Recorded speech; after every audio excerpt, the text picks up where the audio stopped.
Le judaïsme est la plus ancienne des trois principales religions monothéistes du monde.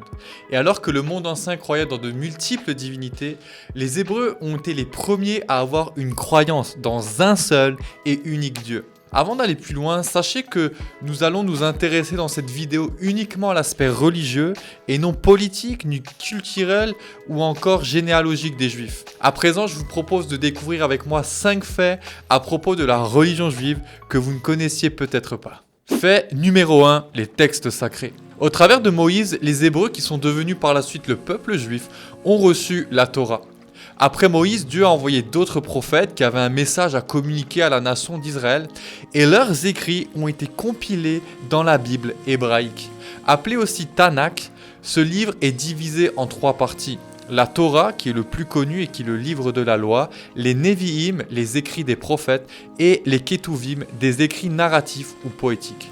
La Torah, celui dont on entend donc le plus parler, compte 613 lois que les Juifs doivent respecter. On y trouve notamment les 10 commandements ou encore les règles alimentaires qui dictent ce qui est kasher ou non.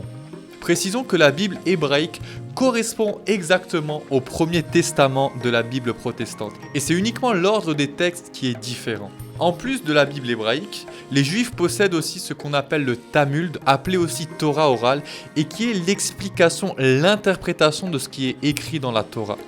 Cette interprétation est en fait une collection d'enseignements rabbiniques, c'est des commentaires qui se nomment la Mishnah et qui commentent les textes de la Torah pour mieux les comprendre. Mais le Talmud est aussi composé de la Gemara, qui est une interprétation de la Mishma. Et donc, pour rendre ça plus compréhensible, en fait, le Talmud comprend la Torah, une interprétation de la Torah, plus une interprétation de la Torah. Certains groupes juifs soutiennent que les écrits du Talmud ont autant d'autorité que la Torah elle-même. Fait numéro 2, la variété du judaïsme moderne. On peut distinguer chez les Juifs 3 grands courants. Les réformés.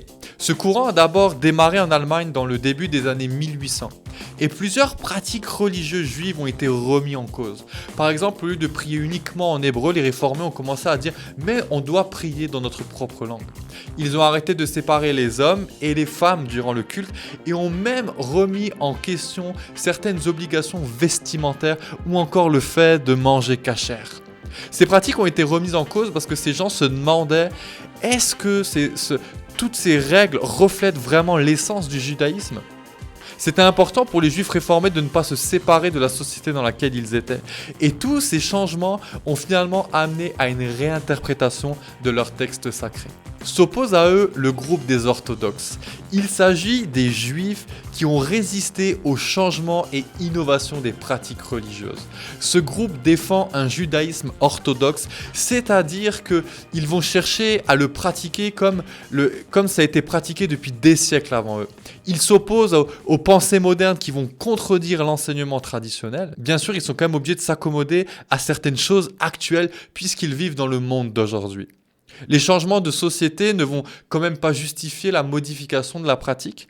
On n'est pas censé redéfinir ce qui a été enseigné avant nous et ils considèrent les autres courants du judaïsme comme éloignés du judaïsme.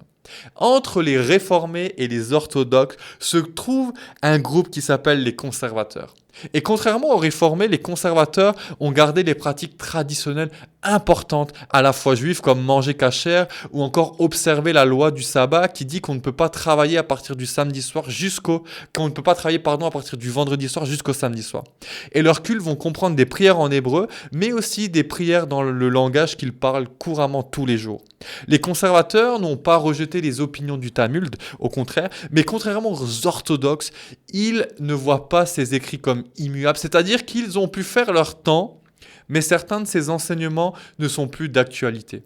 Étant progressistes et attentifs aux changements de leur société, les conservateurs pensent que l'essence de leur foi demeure, même si certains moyens dans la pratique ont pu changer. Fait numéro 3, le port de la kippa. Chez les Juifs, il n'y a pas d'interdiction de se promener la tête nue ou découverte. Mais cependant, le port de la kippa est recommandé pour les hommes parce qu'elle rappelle qu'il y a quelque chose au-dessus de nos têtes. Il s'agit de Dieu. Et dans une vidéo faite par Thibaut InShape sur le judaïsme, le rabbin interviewé explique que la kippa est en fait un signe d'humilité, parce qu'on reconnaît que Dieu est supérieur et au-dessus de nous. Alors même si elle a un symbole juif, cette explication me fait comprendre que même moi en tant que croyant, je pourrais porter une kippa parce que je crois que Dieu est au-dessus de moi. Elle reste finalement un symbole visible de ce qu'il y a dans le cœur de l'homme. Fait numéro 4, la place de Jésus dans le judaïsme. Jésus a une place fondamentale dans le christianisme et dans l'islam puisqu'il est le Messie. Il révèle l'évangile, la bonne nouvelle de Dieu, et il reviendra à la fin des temps pour sauver ceux qui ont connu Dieu et l'ont suivi. Le paradoxe est que Jésus est un juif, mais il n'est pas reconnu comme celui qui vient de Dieu parmi les juifs. Je vous explique. La Bible hébraïque, si vous avez bien suivi le premier testament de la Bible, annonce la venue d'un sauveur, d'un Messie. Et du début jusqu'à la fin, Dieu annonce par la bouche de ses prophètes qu'il va envoyer un sauveur. Un roi qui va venir sauver le peuple et qui aura un règne éternel et une autorité qui va s'étendre à toute chose qui existe. On dirait quand même que l'envoyé de Dieu est Dieu lui-même, mais j'en dis pas plus parce que ce n'est pas notre sujet. Avant notre ère, il y a eu de nombreuses prophéties à propos du Messie.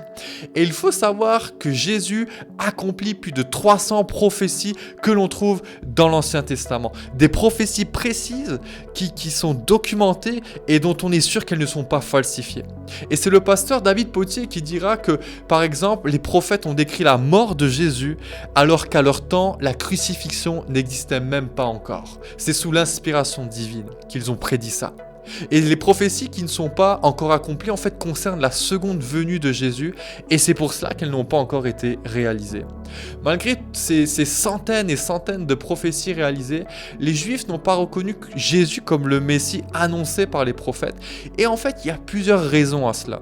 Tout d'abord, lorsque Jésus était sur terre, il a remis en question certaines des pratiques religieuses des autorités juives et il était considéré comme un blasphémateur puisqu'à plusieurs reprises, Jésus s'est attribué des titres qui appartiennent uniquement à Dieu.